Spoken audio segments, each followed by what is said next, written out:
Salam sejahtera dalam kasih Tuhan kita, Yesus Kristus. Salam jumpa lagi bersama Suara Gembala Gemibem hari ini, disiarkan langsung oleh multimedia Gemibem. Tema kita dalam edisi kali ini adalah penebusan Kristus satu kali untuk selama-lamanya. Saudara pendengar umat Tuhan dimanapun kita berada saat ini, karya penyelamatan atau penebusan Kristus bagi manusia erat kaitannya dengan penciptaan langit dan bumi beserta dengan segala isinya di dalamnya manusia. Alkitab memberikan kesaksian bahwa dari semua yang diciptakan Allah, manusia diciptakan berbeda dengan makhluk lainnya.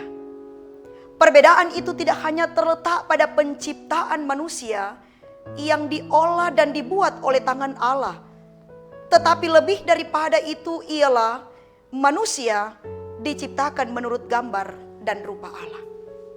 Gambar dan rupa Allah mengandung pengertian bahwa manusia adalah pribadi yang memiliki kemampuan untuk berpikir, punya akal, merasa, sehingga membuatnya mengasihi Allah, mencintai kebenaran, dan membenci kejahatan. Itu sebabnya mereka ditempatkan di Taman Eden. Namun saudara-saudara, apa yang digambarkan ini tidaklah demikian kenyataannya. Manakala manusia memberontak kepada Allah, tidak percaya lagi kepada Allah, bahkan ingin menjadi seperti Allah. Iblis memperdaya Hawa makan buah dari pohon yang dilarang. Selanjutnya, Adam melakukan hal yang sama.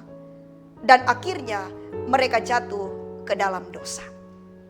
Dan oleh semuanya itu manusia telah kehilangan kemuliaan Allah. Manusia menjadi musuh Allah karena ketidaktaatan dan pemberontakan terhadap Allah. Hubungan manusia dengan Allah yang baik menjadi rusak sehingga ada jurang pemisah antara Allah dengan manusia. Dosa telah merusak seluruh aspek kehidupan manusia. Dosa telah memperbudak manusia sedemikian rupa sehingga kita tidak bisa lagi berbuat benar di hadapan Allah dan hanya bisa menuruti keinginan dosa. Dan karena dosa pula akhirnya mendatangkan murka dan hukuman Allah atas kita. Dan kita manusia sama sekali tidak bisa mengatasi masalah dosa kita. Lalu bagaimana caranya sehingga manusia bisa terlepas dari perbudakan dosa itu? Saudara-saudaraku yang kekasih, oleh karena Allah begitu mengasihi kita, maka Ia menyiapkan sebuah rencana yang luar biasa dan penuh belas kasih untuk menyelamatkan kita manusia dari dosa itu. Dia merencanakan seorang juru selamat, yakni Yesus Kristus, datang ke bumi. Dan kedatangan Yesus Kristus ke dalam dunia untuk disalibkan bagi dunia dan untuk memikul dosa-dosa dunia, untuk mencucikan dunia dan untuk membersihkan dari segala ketidakbenaran, supaya semua kita diselamatkan. Yesus melalui kematiannya telah menebus kita dari perbudakan dosa. Kristus telah memberikan nyawanya menjadi tebusan bagi banyak orang. Ia telah membayar lunas harga kita sebagai budak dosa dan menjadikan kita hambanya. Penderitaan dan kematian Yesus telah menghilangkan pembatasan antara Allah dan manusia. Kematian Yesus telah menjadi jalan pembebasan manusia dari kutuk dosa. Dan kematian Yesus telah menjadi jalan dan jembatan bagi manusia untuk datang kepada Allah.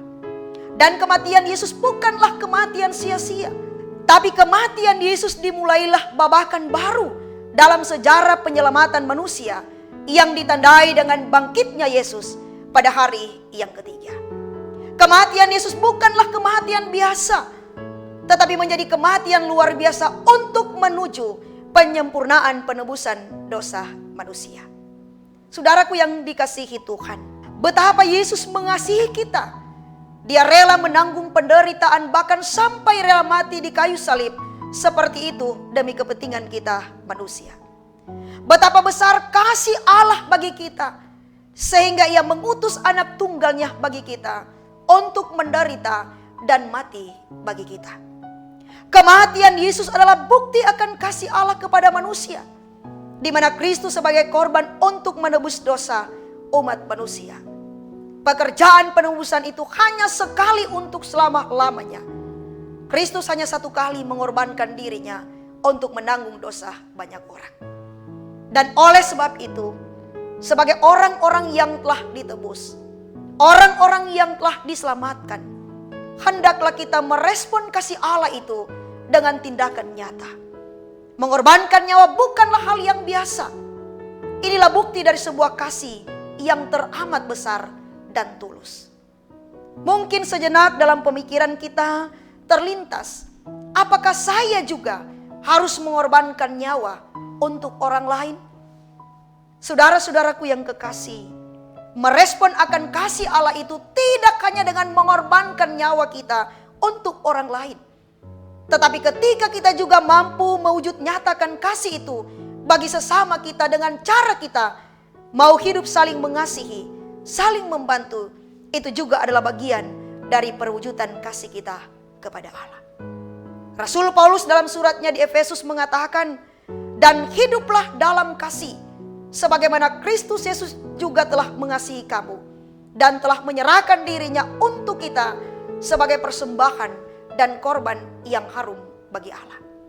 Saudara-saudara, janganlah menerima tebusan Allah dengan sia-sia.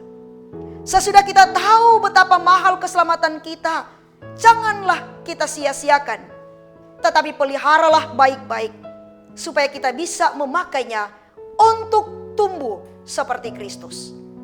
Pengorbanan Yesus yang rela wafat di kayu salib demi menebus dosa-dosa kita, dosa saya dan saudara, kiranya menjadi pengingat bagi kita untuk menjauhi perbuatan dosa. Di lain pihak, peristiwa ini merupakan bukti ketaatan Yesus terhadap perintah Allah. Dan hal ini juga kiranya mengingatkan kita semua untuk selalu mentaati segala perintah Allah yang tertuang di dalam Alkitab.